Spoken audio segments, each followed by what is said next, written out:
Hey everyone, this is Erica Lucas, your host and founding member of VEST, an organization connecting women across industries, regions, and career levels so that together we can expedite the pipeline of more women in positions of power and influence. Welcome to another episode of the Vester podcast, where we explore the invisible barriers holding women back in the workplace and share stories of women building power collectively.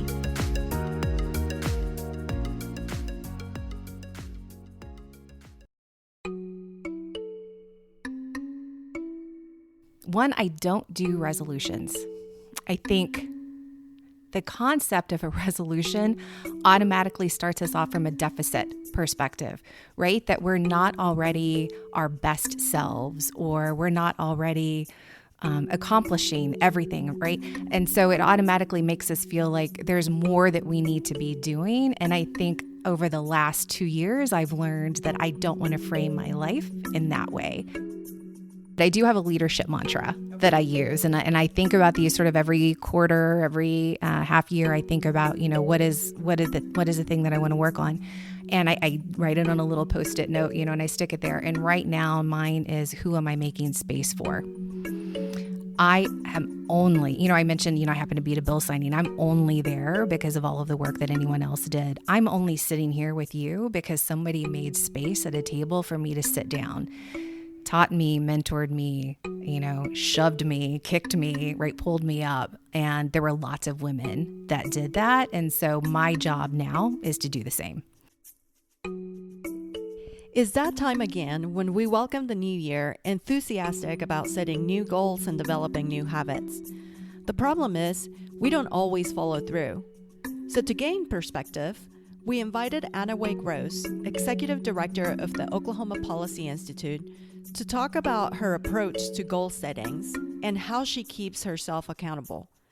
We also talked about the barriers affecting women in the workplace today and how she's maneuvered some of these same challenges in order to get where she is today. For Anna Wake's full bio, check out the episode notes at www.vester.co/podcast. It's that time of year when we're all planning, whether it's resolution, plans, goals, habits. It's that time of year to do it. And, different people have different philosophies, right? I mean, you have Oprah that has like the word of the year, and that's what she focuses on. And then you have other people that instead of adding new goals or habits, they deduct things from their life in the future year. So I'm just curious, what do you do to get your year started? So I've been thinking about this a lot, and thinking about it not just personally, but for my team as well. One, I don't do resolutions. I think the concept of a resolution automatically starts us off from a deficit perspective, right? That we're not already our best selves, or we're not already accomplishing everything, right? And so it automatically makes us feel like there's more that we need to be doing. And I think over the last 2 years, I've learned that I don't want to frame my life in that way. Mm-hmm. So instead, I'm thinking about kind of quarterly goals, half-year goals, about happiness, fulfillment, work-life balance, if there is one. And I know that's kind of a tricky term too, but mostly centered around family and how I can continue to bring joy in my life, and what does that mean and look like. So it's long 3-day weekends with my girls, right? To really make sure that we're building community. It's making sure that we're taking the time to do the things that we really enjoy and not putting things off. So to not sound too hippie, a little bit of manifestation, right? Yeah. And I think a lot about that, and not specifically where I'm at in a deficit, but how can I enhance my life focused around joy. Absolutely. And I think it's so true on like not focusing so much on the resolution, because we all know that 90+% of people drop resolutions by February, right? That's right. So, yeah. And it's incremental changes. It's the habits. It's how you choose to live every single day that ultimately gets you to those goals. But has that always been your philosophy? I am very goal oriented in most of what I do. So I've always had probably longer term goals that I have also learned over the past 2 years, my need to be more flexible with, right? So what succeeded for me in the past could not succeed now in the way that life is continuing to evolve, I think, at such a rapid pace. So I've had to change the way that I approach that.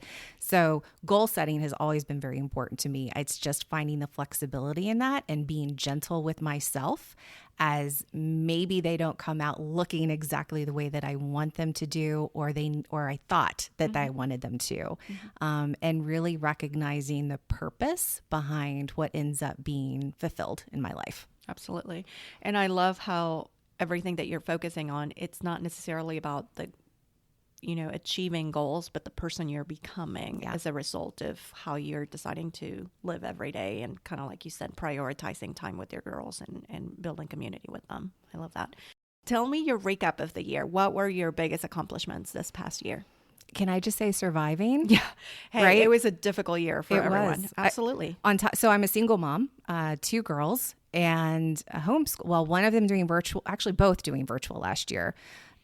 So we survived us doing it well. I was so excited when my 3rd grader got her math assessment back and she was still scoring right above grade level. And I was like, okay, we won, right? Like that's our win. So to me, the accomplishment was coming out of a year that was incredibly challenging, still loving each other, still holding each other tightly,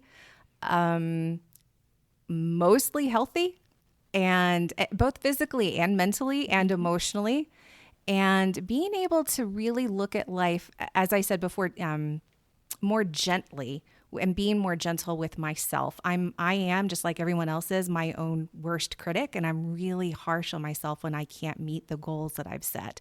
So learning to be flexible in what that looks like in all aspects of my relationships. And so when I come out of last year, I hope that I can say that I've become a better mom, a better friend, a better daughter, from the time I've been able to spend with them, and then really reflect about how I want my relationships to look at the end of that. Yeah.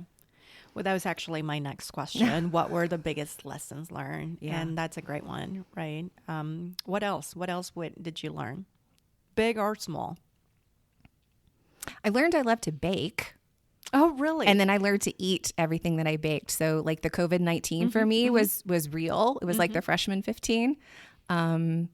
So I've learned to do that. And baking for me is really, it's very measured, right? So it's not a lot. It's not like cooking where you can throw in bits and pieces. You have to measure exactly and do everything right. So that works very well for my very anal retentive personality that I have. Structuring. Yeah.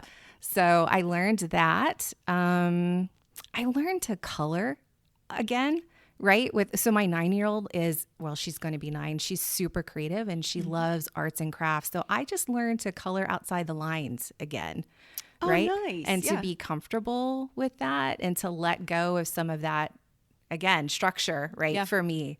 And you can tell that was a big lesson for me. It was trying to find the fuzzy in all of my solid lines.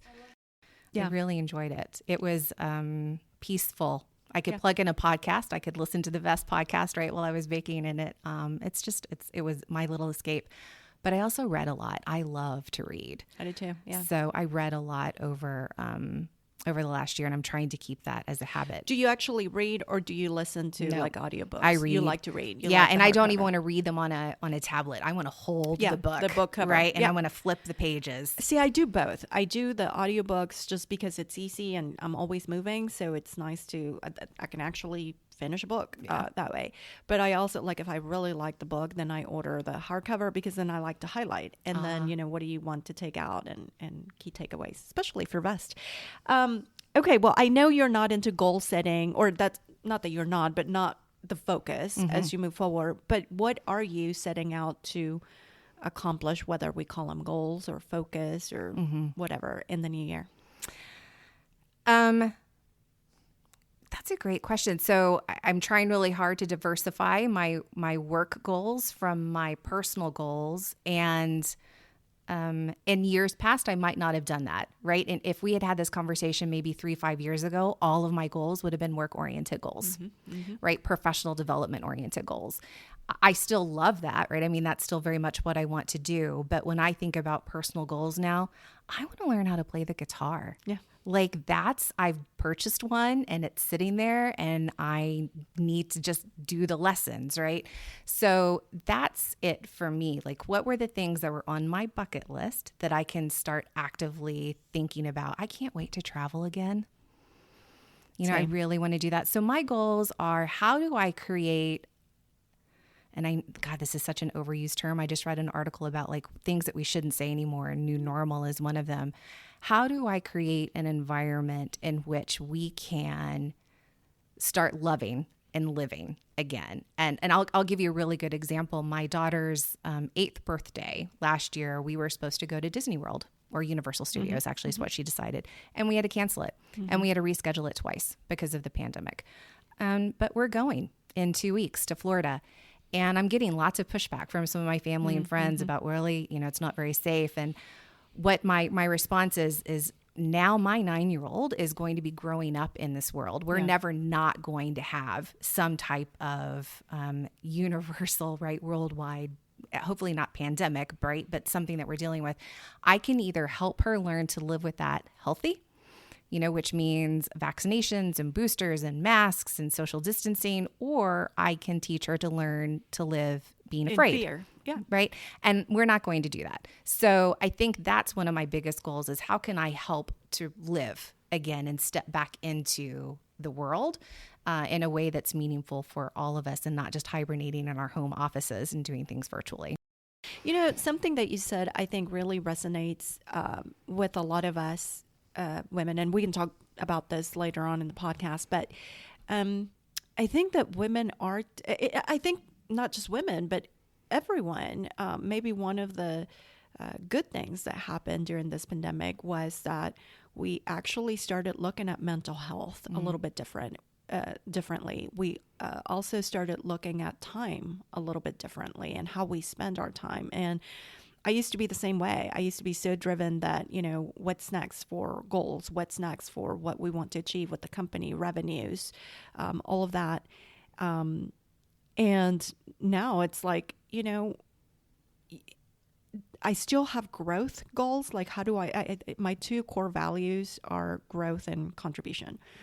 And so I always have to feel like I'm constantly growing, but I don't have to grow in the same areas all the time. There's plenty of areas I need to grow on, and just focusing and giving me permission to do that, right? To not just be all about revenue, all about when you're an entrepreneur, it's like even more emphasized. I'm a nonprofit, so I'm always fundraising. Exactly. So revenue. Exactly. But anyway, I love that you say that, because I think that we as women need to think a little bit more about growth in different ways. It's not always tied to, even though VEST is about putting women in more positions of power and influence, power doesn't necessarily mean a title. That's right. A position. It could be just the power of making decisions for yourself without listening to other people's expectations of what success looks like. And we have a lot to learn from the generation that's coming up too about this, right? For me, success was the title. It was the office with the door and the desk and the, all of those things. For the generation that's coming up, they find success in fulfilling their personal mission in whatever that looks like. And if they don't find fulfillment at work through that, they're doing it in their personal lives, or they're changing their employment, right, to make sure that they are aligned. And it's, as I figured out and have worked with my team to help, how do we assist our younger staff in finding and making sure that we're living our vision and mission statement every day, internally and externally at the office, it's had me really reflect on my life too. And I can say 100%, I would not be doing the work that I do if I didn't deeply believe in the mission and vision, because I spend way too much time doing it, right? If I can't say at the end of the day, these 15 hours I've spent have really made a difference for my children or my children's children or my children's children's children, then I'm doing the wrong work. But it's given me this pause, right, to turn around and really reflect on living my personal vision. Yeah, for sure. Yeah. So, well, I'm just going to add something because sometimes I do need validation, even though I say I don't. But, when we started Vest, we got a lot of questions as to, well, are you helping women in the C-suite, or are you helping women in the VP get to the C-suite, or are you helping emerging leaders? Why all mixed together? Maybe you should do tracks where the C-suites get different content, and but I find so much value in the cross learning, because you're absolutely right. I'm learning so much, like this digital nomads and the future of work, and how new generations are thinking about what they want to do, and they're unapologetic about it, and they're looking for ways to do it. I mean, I get excited about that. And then we learn new things on how to operate and how to serve, and also like that's a new customer segment that we need to be tapping, and how do you do it? And anyway, so thank you for giving me that validation. Absolutely. Today. Yeah. Okay. So you're going to learn how to play the guitar. Hold me accountable. I will. I've got to find somebody to give me lessons. Well, that's actually my next question. Yeah. How do you build the processes or accountability measures to keep yourself accountable? I'm a huge calendar person, right? So I'm somebody that will, and my 16-year-old can attest to this because she's so angry at me signing a contract for a tutor. Right. So she's got tutor sessions for, 12 weeks out, and Mom, I don't need this. And I'm like, well, but you do, right? So I will find somebody and I will schedule it. And, it's just like going to the gym. I won't go to the gym unless I have a trainer, and that trainer's on a calendar that I've already paid for, right? That holds me accountable because I don't want my money to go to waste. Yeah. And that, you're right. I mean, you find the tools that work for you. And for me, it's, if it's on my calendar, if I'm setting time aside for it, if I'm making a deliberate attempt to do that, then that holds me, and I'm going to see it, right? It's going to pop up. And I do that not just for my personal goals, but I do that for work as well. Like, it's important for me to set a time aside just to do strategic planning work, right? Or just to do visioning work. If you don't set that time specifically and purposefully aside, then it's so easy to let it roll and to not let it happen. So yeah, I mean, I've got my next year essentially planned out for when I want to go travel and when I'm going to take my vacations, and blocking that time out and holding that time as sacred. And I would not have done that, 5 years ago. I would have been fearful that something would come up that's more important. Yeah. And I have learned now that nothing's more important, right? The work is always, sadly, the work is always going to be there. And me taking a 1 week vacation to go hang out, at Universal Studios and ride Hogwarts rides is not going to make a lick of difference, honestly, about whether I can take that vacation or not. Right? Yeah. So yeah. No, I love it. I mean, what do they say? To create habits, you have to make it obvious, easy. Yes. And then hold yourself accountable. So scheduling, I think it's definitely a hack for accountability. And yeah, so we'll be talking about that in our next Vest session for sure. Okay. What about okay, so we started the year, everybody's excited, new goals, whatever, and then February hits, March hits.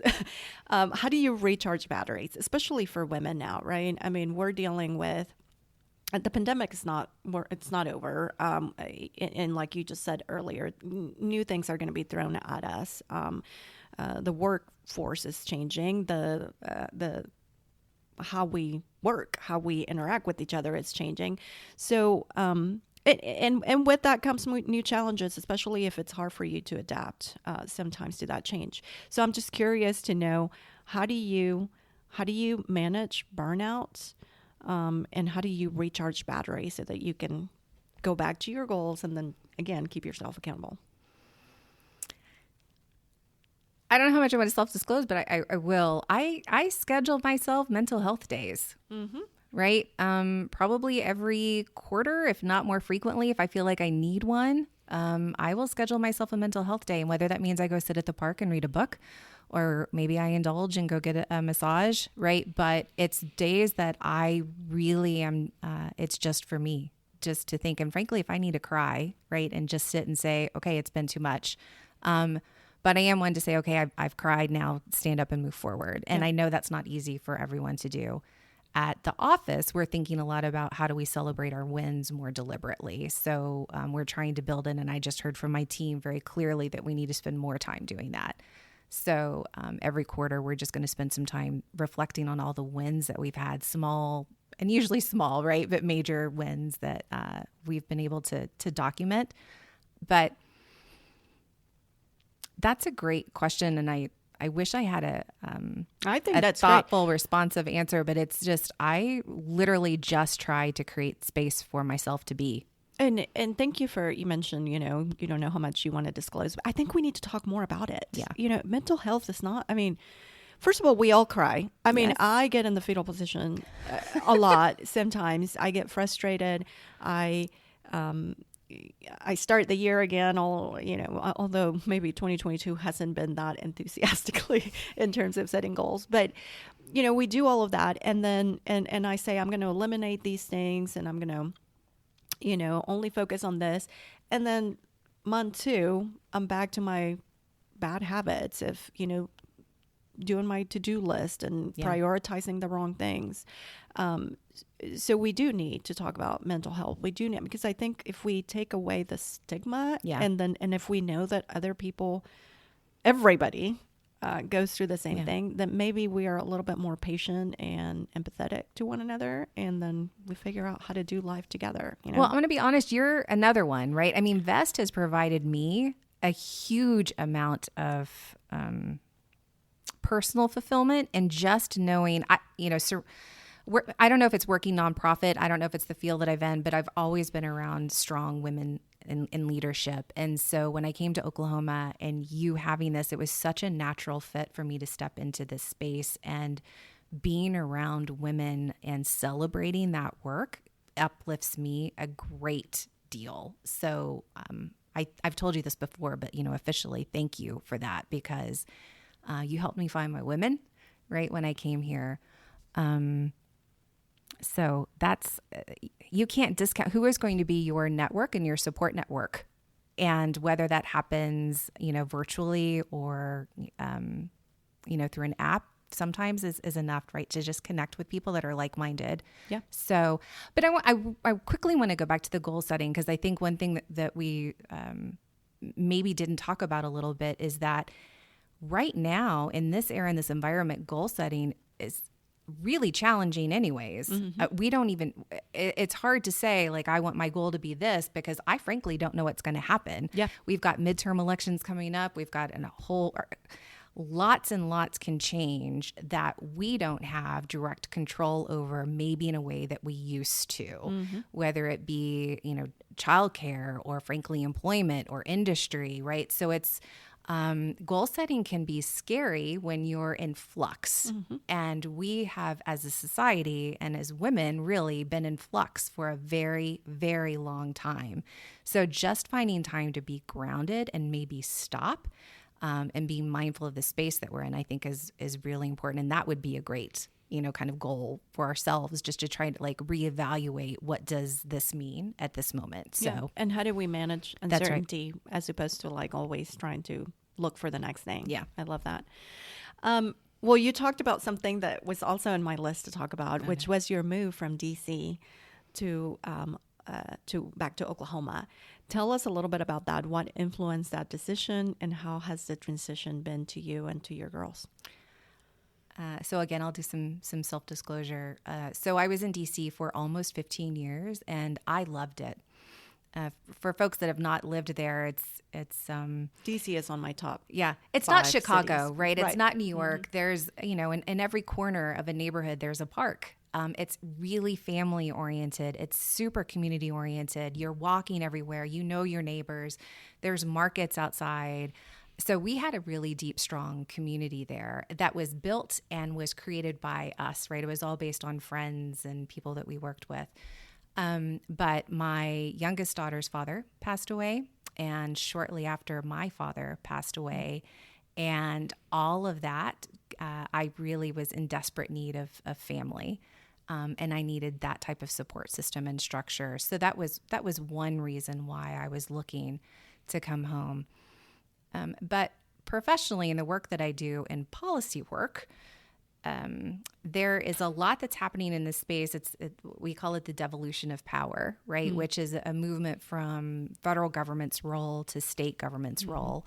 And, like I said earlier, if I can't say that the work that I'm doing is making a difference for what in Indian country we call 7 generations, then I need to be reflecting on that work. And as I looked at the policy I've been doing, there's so much of it that is interpreted by states in a way that maybe we didn't intend, right, when it was passed. And so I felt like it was time for me to kind of put my money where my mouth was. And come and think about what does it mean to truly work at a state. So both of those factors led me back home, and it was just serendipitous that I found a position where I'm at, because it's just it aligns so clearly with what I was hoping to do. And, I think your listeners probably know, but I'm a citizen of Cherokee Nation. I'm also of Muskogee Creek descent, and living in DC for a long time kept me away from culturally who I am. And my girls needed to be more grounded in that space. And that can't happen. Well, you can try as much as possible, right, for that to happen away from your homelands, but ceremonies, things are conducted here. So that also brought us back home. So there was a number of reasons, and it all just sort of the confluence of it at one time. If you don't know, I live by purpose a lot. Yeah. And it was just really meaningful for me to come here. And frankly, 3 months in, COVID hit. And I had to be really honest. I would much rather have been here with my mom and my brother and family than in DC while that was happening. So I'm incredibly happy that we were able to spend that time here. Absolutely. And I'm glad that you came back here. We're going to put this on your bio and in the notes for the episode, but do you mind telling us what you were doing in DC and what you're doing now that you're here in Oklahoma? Sure. So at the time when I left, I was the interim executive director for the National Congress of American Indians. I had been doing that for about a year. Previous, I was the deputy director there. And previous to that, I worked as the executive director for the National Indian Education Association. For folks that don't know, NCAI is, for a better term, it's like the UN of tribes. They have an embassy of tribal nations, and they represent all 567 federally recognized tribes at the Capitol. They're a consensus-based organization. So I did... In running that organization, I was also the legislative director there for a while too. So really thought about all policies that impacted Native people. I'm currently the executive director for the Oklahoma Policy Institute, and we are a nonpartisan think tank. Although we add the tagline "Think and Do Tank," because it's not just it's looking at the data and providing some deep insight into the policy work that's taking place, but it's also thinking about what matters most to our communities and how can we impact that and put it into action in a way that's livable and works best for the people that we're advocating for. For sure. Anawake, your job is to inform people on equitable policies, right? Yeah. And to get them to care. But I feel like, and correct me if I'm wrong, but I feel like with so much cynicism and apathy for politics and politicians, how do you get people to care about the actual policy and not get so caught up in the politics of it, right? Because I feel like our biggest challenge right now is the apathy for the systems. If I had the golden answer to that, everybody would be doing it, right? I think we do our best, and how we think about it and how I think about it oftentimes is storytelling, getting in front of decision makers, getting the right people in front of decision makers who have lived experience to help them get behind, get away from maybe just the numbers, right, or the rhetoric, to truly talk about the impact of what that policy means for folks. And, I pick on my mom a lot when I think about this, because my mother has evolved in the way that she thinks about a number of issues. She would have been a straight line party voter on a number of things, as she has seen her daughter struggle, as she has seen her granddaughters struggle, as we have thought about sexuality and gender in different ways, or women in the workplace, or whatever that be. she has really evolved in her thinking, right? So as she's had a personal touch, she's been voting differently, and she's been thinking about things differently, and she's been researching things on her own. So it's providing people an opportunity to hear another story, not from somebody we'll pick on California because we're in Oklahoma, right? Not somebody from California, but their neighbor. Mm-hmm. How do we get that neighbor story out in front of them so that we can build relationship and get past the rhetoric? And that sounds sometimes much, much easier than it is, because we have unfortunately become so divided on so many issues. And, for me, childcare is one of those things, right? That's something that should not be a partisan issue. We know how deeply important it is. Mental health should not be a partisan issue. We know how deeply important it is. So the more we can do, as you said, right, to highlight. And one of our past chairs, Don Milliken, he always told me our job was to shine a bright light in all of those dark hidden spaces. And so as we do that and create normalcy to talk about issues that maybe most people haven't been addressing, and trying to get people to vote on the issue. It's long term, right? I love it. It's not a short term fix. It's a long term fix. Yeah. I love the storytelling part, because I think you're absolutely right. And as much, and I'm one of those guilty of falling into cynicism when it comes to just looking at politics, the politicians or systems that have prohibited a lot of people from even participating. But at the same time, I keep reminding myself, but policy is what shapes a lot of our communities. Like, if we're not taking care of that crucial component, it affects so many things. It affects healthcare. It affects access to resources, access to housing. I mean, it just affects everything. So, but I look at how much things have changed just since I decided to step into this work, right? And a lot of that is, access to information. But my view, when I was terrified when I first went to DC, right, because of the power brokering that went on there. I had never been to DC. I had absolutely no idea how to do that work. I didn't even know how to go about finding bill information, right? I had never looked up anything like that. I just dove sort of head first. The younger generations, they don't have that problem, right? They can talk about issues with such fluency, such depth of knowledge. That continues to give me hope, right? There's no more being able to pass a bill without these young people understanding what it means, knowing how it's going to impact their communities, knowing how the dollars are supposed to be spent, holding folks accountable. They know how to do it.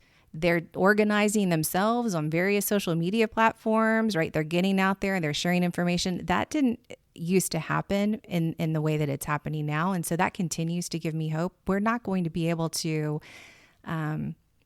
hopefully for much longer, see things passed, right, introduced and passed within a week. There's the communities, I think our state is going to really step up and say, nope. And that's going to take younger folks, I think, that are deeply, deeply passionate about making their community better and making it a place where they want to stay and thrive. Absolutely. As a little girl, did you ever think you would be doing what you're currently doing? No, because I didn't know it was a job, right? And so my parents, we were the wealthiest poor people, right, that we knew. My parents worked really, really hard. My mom sometimes 2 jobs, blue collar work. And we were always really... Was this in Oklahoma? It was all in Oklahoma. Okay. Yeah, we had a home in Owasso. My dad worked for Southwest. And we wanted for nothing. But I didn't know what kind of work there was, right? Yeah. Because when you're surrounded with limited options and everybody really doing manual type of labor, like that's what I understood. And I knew some of my friends had parents that like went to an office, but to me, an office was what my mom kind of did, which was photocopying around paralegal work. And I didn't understand what that was. One of my favorite conversations with my mom was when I was in 9th grade. I wanted to take a typing class and she wouldn't let me because the only people that typed were secretaries. And she didn't want me to do that. And she was afraid that if I knew how, that I wouldn't push myself to do something more. As a result, she ended up typing a lot of my papers all the way through college because I didn't know how to type. So I ended up stumbling and fumbling right into the jobs that I had. My dad really thought once I graduated through college, that was it. Like I was going to make it. Mm-hmm. You have a degree. Were you first generation? My uncle graduated college, but I was the first in my dad's family. And no one had any idea to help me navigate that system, right? As most first gens, there was student loans, financial aid, like it was just, I'm going to claim independence so I can fill out these forms. Like no one knew. I did it all myself. And it was a hot mess. Mm-hmm. Like it was truly a hot mess. So I ended up with my first job and had no real idea how I got there in the first place. But going to DC, absolutely not. Somebody I know called somebody that I know, right, that ended up saying, hey, would you be interested in doing this? And I took a shot and loved it. What I take from that, though, is what I've passed to my daughters. And I put them in every summer program they can find, every class that they want to take, and try to let them know that whatever you can envision is what you can create a career from. I had no idea that I could manifest, right, my love for Native policy work into a job, that would happen. I want them to know that whatever they're passionate about, they can probably find a way to make a career and a life from that. And so when you ask, little girls that are sitting down, what do you want your career to be? I really hate that question. Mm-hmm. Because it depends on your socioeconomic background as to what your answer is, or what books you were provided to know what that answer is. In my home, and you might get some pushback from some of your listeners, but in my home, the default is always the feminine. There's never a he. If there's a doctor, it's not ever a he. If it's a pediatrician, it's not ever a he. We go to all she's. I want them to all have she's, as lawyers are she's. So that they can, sometimes it's just the naming. Ingrained. That's right. Sometimes it's just that naming.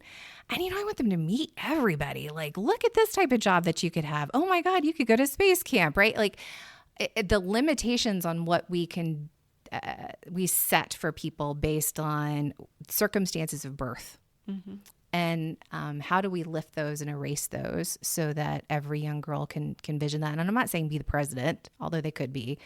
But there's so many options out there for careers that so many folks don't even understand are capable. Like what you do. Like, what the hell is a venture capitalist? You and I have sat and talked about that. What is it that you do again, right? Because I never knew that was a job either. Like, I'm constantly in awe of the things that women and I know do. 100%. And I love that answer as well, because I do work in venture capital as well. But although I had a similar background in that we weren't by any means poor in Mexico where we grew up, but we didn't, we weren't wealthy by any means. We didn't have generational wealth. We didn't have built-in networks. Most of my family members were entrepreneurs, but not out of choice or because it was a cool thing to do. It was just, it was out of need, right? But there was no such a thing. Like, I didn't learn what the hell venture capital was either, because I wasn't exposed to it. And I think that that's what you're saying too. It's like, if you can't see it, how can you be it? How can you dream it? Exactly. Yeah. So I love that you do that. And I love that you're exposing your girls to all of that. I'm going to steal that for my girls and enroll them in everything that I can. I find it hard a little bit just because they don't want to do anything that I tell them to do. So it just can't be my idea. Yeah. It has to be somebody else's idea. Otherwise, it's mom trying to be sneaky to, put something in their minds. But every vacation too is all about visiting the community that we're in. Okay, so maybe not Universal Studios. I'll hold myself accountable to that. Like, we're definitely just going to go to Harry Potter World. But, I try very hard to have my girls travel with me as much as possible. And I have been to I think every state at this point, and I try to make sure that they come with me to they learn what community is about. I'm very aware that living in DC was not regular, right? There's not a lot of you can't translate that existence, I think, to the rest of the country. And so I want them to know where they're from, and I want them to know what is possible, and I want them to know what being a woman looks like in multiple different states and places and communities, and what limitations and power and opportunities they might have based on where they choose to live. I think that's a really important conversation that maybe we're not having with all of our young women. And I think is going to become more and more important over the next maybe few years. Oh, 100%. I love that because a lot of our listeners are women who are just now entering the workplace or building their careers. And there's a couple of things that I take away from your story. One, you didn't have it scripted, right? Like you didn't say, this is what I want to be and this is how I'm going to do it. And I think that's the truth for a lot of us. I mean, we've interviewed a lot of C-suite, women in the C-suite just like you are in multiple sectors, so whether it's nonprofit, corporate, venture capital. And what I found, the pattern that I continue to hear is that nobody had it figured out. You just take on opportunities, you see what evolves in it, you see what you learn, you see what passions you develop. Because also, like, I never woke up and said, this is my passion. Yeah. Right. It kind of like you start solving problems and then you figure out which problems are really deep and meaningful to you, and you give yourself the grace to change it. Yes. Like you said too in the beginning, like give yourself to change your goals or the way you approach them. So I love that you say that you've been unscripted, still you reach the C-suite. Also, I want you to talk about, I think that I love what you say about women understanding the different opportunities, how women live in different communities, different states, the opportunities that they may have. But also, I mean, sometimes we make up the story in our mind that the grass is greener somewhere else. And then we get to those places and we're like, what the hell am I doing here? Or one of my favorite, this is probably not a fair comparison, but one of my favorite quotes from Michelle Obama was when somebody asked her, what do you do when you walk into those rooms full of, really smart men? And she's like, I got in there and figure out they're really not that smart, because sometimes we do set these expectations of maybe this place is going to have more opportunities. Maybe this place is going to be more accepting of who I am. Maybe this place is going to have more activities for me to do. And again, we're looking outwards and not inwards, right? And we make choices by that. I'm just curious as to, did you form any expectations before coming back to your hometown? And were those expectations met, or did you just freestyle it? Yeah. Well, one, I love that Michelle Obama said that having not gone to an Ivy League school, I felt that a lot initially when I was in DC, right? That I just went to a state college, and even for grad school, I went to a state college. And then, you sit down and you actually have conversations with these folks and you're like, it's totally okay. Right? Especially for us women, we work so hard sometimes to get into those tables, to get invited to those tables. And then you get to those tables and like, what the hell am I doing here? Screw this. Yeah, that's exactly right. Like I'll go build my own damn table and get things done faster, perhaps. There was no need to feel intimidated. How about by that? But you have to sit there to see it, to understand it first. It doesn't matter how many times I would have told myself that. Like I still probably would have felt it for a number of reasons. But so coming back home, so my whole family is here, right? And we would come home every August for August recess to come back here. I was really the only one that ever left the state. So I'm very, very aware of what Oklahoma politically is like, socially is like. And what I've talked about this a lot. If my car was to break down on the side of the road, and compare that to Tulsa or to DC. And again, y'all know I love both places, but in DC, I'd be honked at nonstop to get my car off the road, right? And people would be screaming at me and all sorts of things.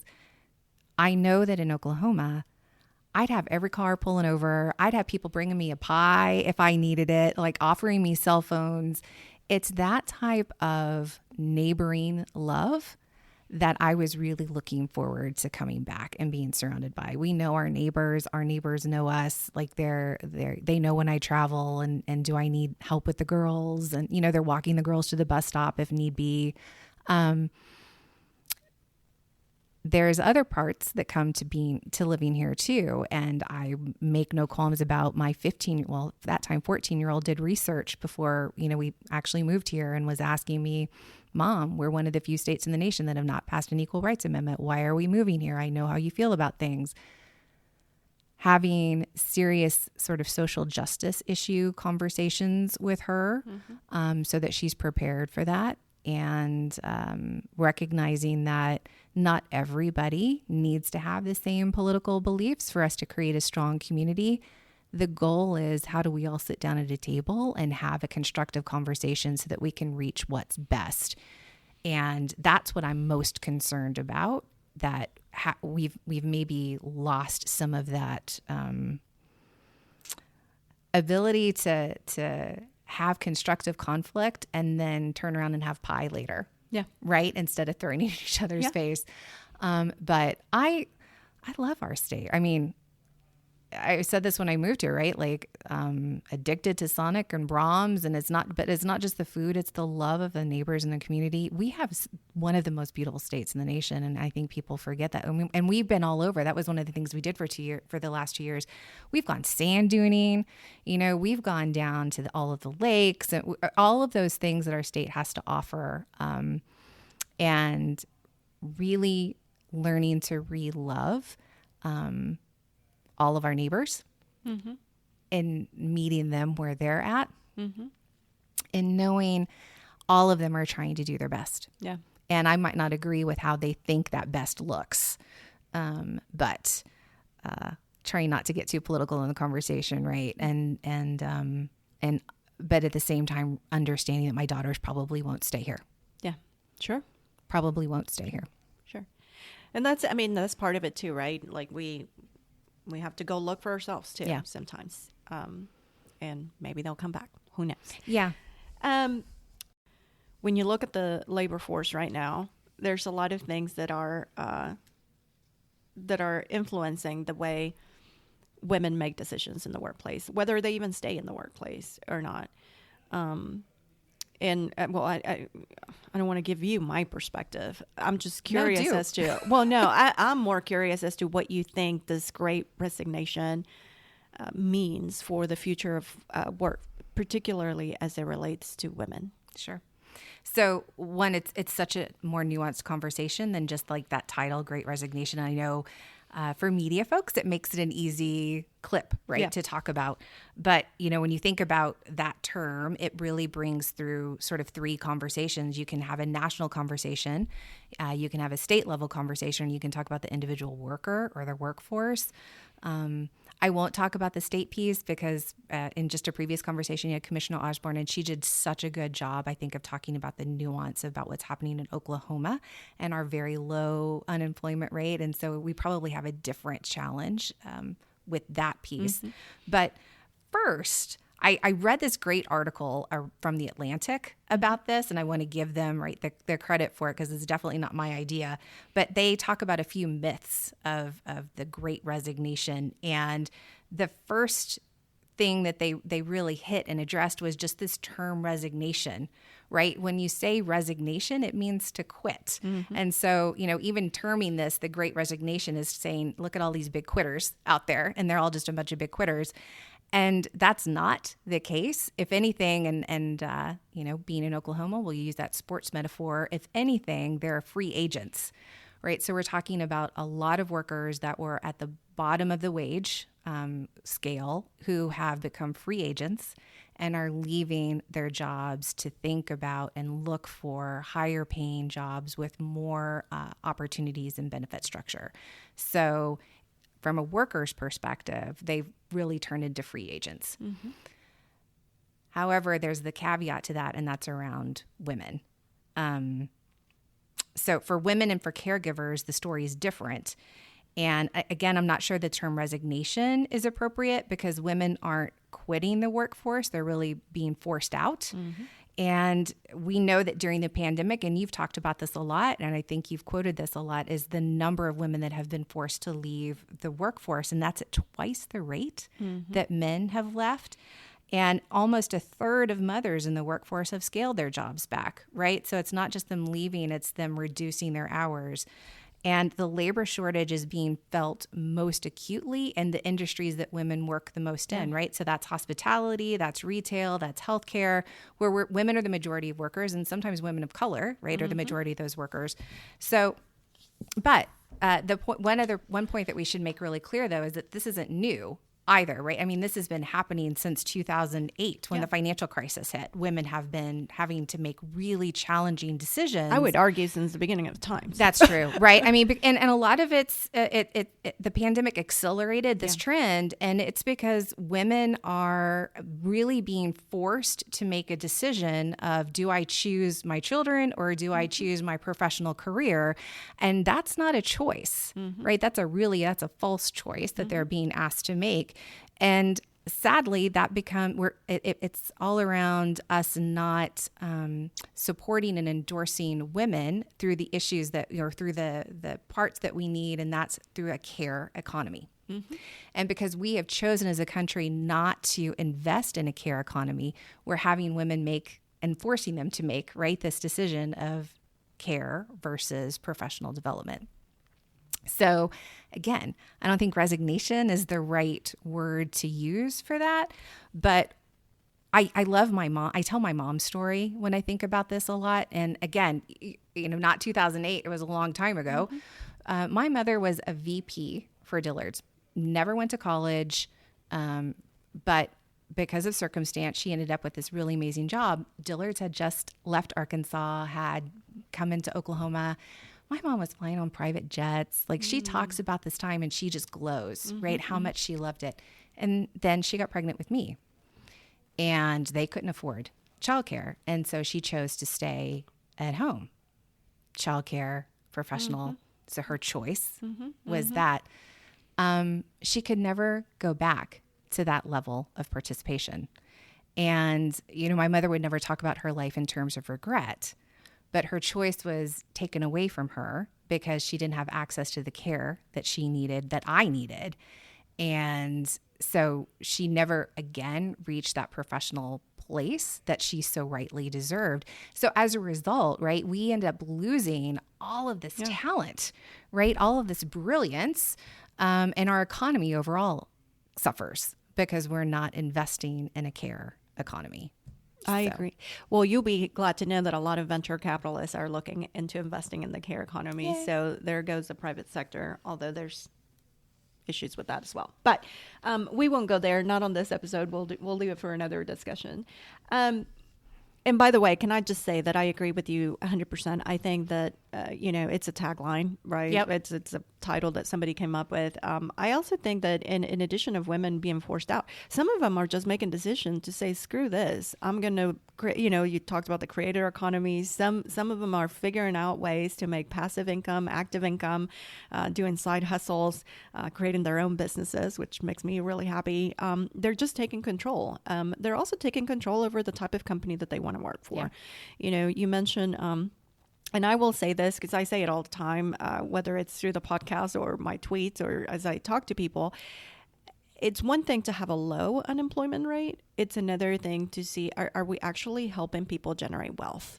Are we actually helping people move up the economy, their economy cycles, right? Like, are they actually able to not just make a buck, but retain a buck, right? And then reinvest that buck. And I think we don't talk about that enough. When we talk about women, we always talk about the pay gap, which I think it's important. And everybody knows women get 80 cents of the dollar that our male peers get. And if you're a woman of color, even less. But what I worry the most is, that's what we get to earn. We get to keep even less. That's right. Than that, and which means reinvesting. And that's what we build legacy on. That's what we buy, things that is the wealth part. So I think we don't talk about it enough. And my hope actually for this new year is that the whole, again, great resignation it's also about women taking control of their future and making different decisions, whether it's opening their own business, whether it's, figuring out ways to make income in other ways, or whether it's just, maybe they are quitting, but not quitting themselves or their ambition to build a career out of it. Maybe they're just looking for, they're paying attention to who they're building for, right? That's if right. it's not their own thing. So that actually gives me hope and encouragement. We'll see. Well, if the media would start talking about this in a more nuanced way, right? I mean, this is one of the things that we have to actually really apply gender to. We can't make this a gender neutral conversation because it's just not. Right. And the only way, and maybe it's, we don't want to have those conversations about women. We don't want to talk about how deeply impactful they are to the service economy. And that's really who's continuing to suffer right now and not in this labor shortage place. But if we don't encourage the media, I guess, maybe to talk about and keep raising awareness around this, then it's just going to continue to be hidden. 100%. And that's the part that's scary to me. We need to force a deeper conversation than just a tagline term. Absolutely. If you could change one thing about the workplace as it stands right now, what would it be and why? That's really easy. It's universal childcare. Period. Yes, absolutely. Right. I mean, I know lots of people would probably have other answers, but in going back to what we were just talking about, childcare it's not a woman's issue. It's not a family's issue. Frankly, it's an infrastructure issue for our economy. 100%. Right. And that infrastructure is failing, falling, cracking, ripping apart. And it's not just in DC, right? I mean, I can tell you that when I was there and my youngest, I paid more for childcare when she was an infant than I did for the mortgage in my house in Oklahoma. Don't want to compare because that's not an apples to apples comparison. When I moved here, I couldn't find childcare, aftercare for my then 7-year-old because there was only 30 slots in the school that we were enrolled in one of the affluent areas, right, in Tulsa. There was no childcare. It took me weeks to find her a space. And so it's because Oklahoma is in the middle of the childcare desert. So if I'm having challenges, right, and I actually have some means, some income, some opportunity, I can call people, I can do those things, how hard that is for average working moms to be able to find licensed childcare providers, right? So if we don't start making a meaningful investment in that infrastructure, then we're never going to see those folks returning to the workforce. And we're going to continue to see forced choices and lose talent and have our economy continue to not reap the rewards of some brilliant people that should be, participating for us. So it's not a partisan issue. Oh, right? 100%. I agree. I mean, and I know we don't like to compare ourselves, right? But $500 per average is what the U.S. spends on childcare per year. $500. And not across the world, globally, right? The average is $14,000. I know, it's 14,000. And we don't need to talk about the bills, right, or whatever is going on in DC, but we need to acknowledge that this is not a mommy issue wanting to choose to stay at home, right? And I will fight all day long for a woman that wants to make that choice. I think that's a brilliant, beautiful choice. But when they are having to force that decision based on economics, that's not a choice. And we all know unfortunately, it ends up being women more often that do make that decision because, as you mentioned earlier, right, the pay, exactly. So no, I love it, and I'm with you. And maybe we should have another podcast to talk about the bills because I could go all day about them. I think it's important. I think it's a conversation that if it didn't happen this time around, it's going to continue because this whole great resignation, guess what? Employers are going to have to start thinking about it. That's right. You're not going to be able to compete for labor force anymore if you're not seriously having these conversations, whether you're going to pick up the bill, whether it's the feds that are going to pick up the bill, but who is it? Yeah. And we're going to have to talk about that. That's right. So anyway, and we've got to pay our childcare workforce a livable wage, exactly, too, right? I mean, let's be honest.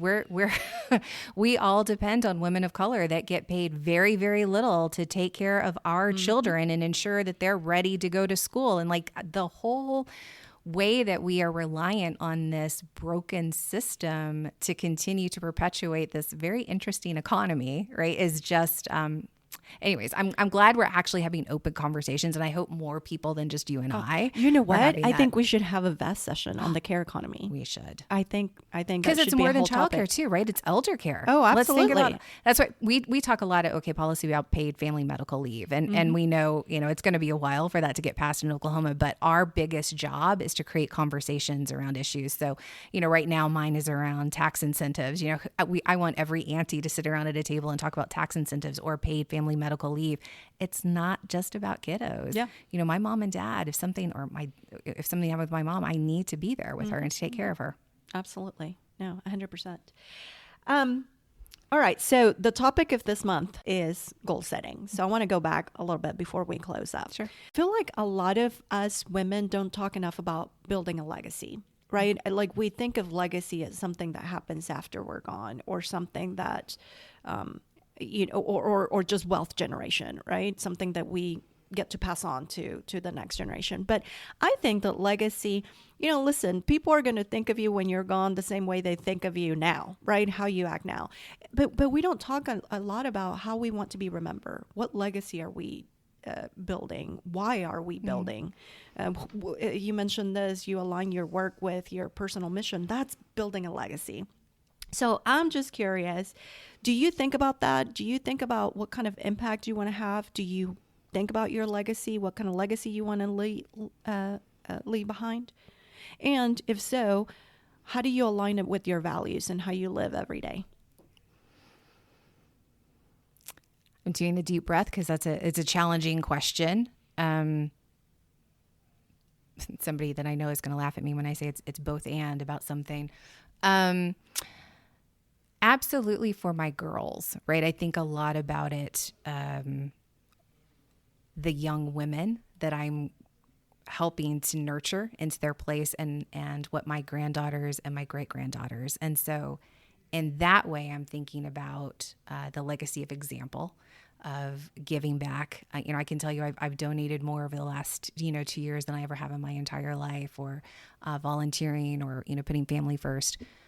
However, I also think this concept of legacy, I'm going to challenge you on it. I think it's a very Western oriented thought, Please. right? Like I think a lot about a boy peeing in the snow when I think about legacy. I went through the Rockwood Leadership Institute, and they had this same type of question where we were supposed to vision ourselves on a magazine, 10 years after we died, and what was going to be there. It's never me that would be on that cover.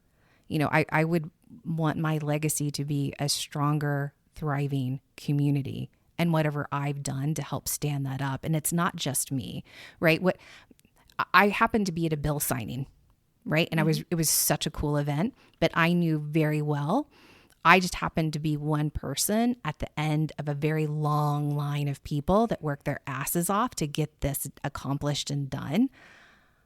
I know I'm a part of a legacy of Native women, of women working to make the change that we need.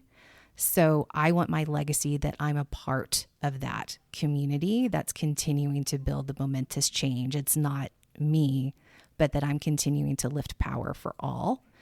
And I really challenge that sort of individualistic notion 100%. about what that is, because I think that maybe is one of the challenges we're facing right now. Like when you pee in the snow, that's going to go away pretty soon, right? But if we're all staying together and building a snowman that compacts that into a tighter space, that lasts for much longer.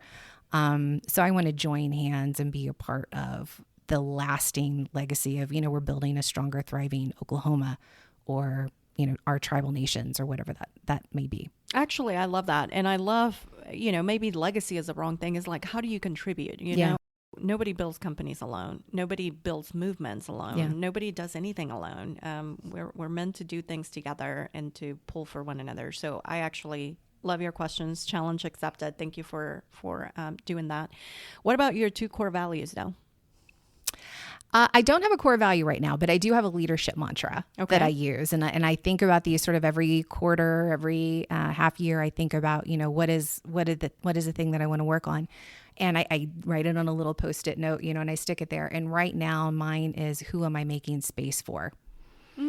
I am only, I mentioned, I happen to be at a bill signing. I'm only there because of all of the work that anyone else did. I'm only sitting here with you because somebody made space at a table for me to sit down, taught me, mentored me, shoved me, kicked me, right, pulled me up. And there were lots of women that did that. And so my job now is to do the same.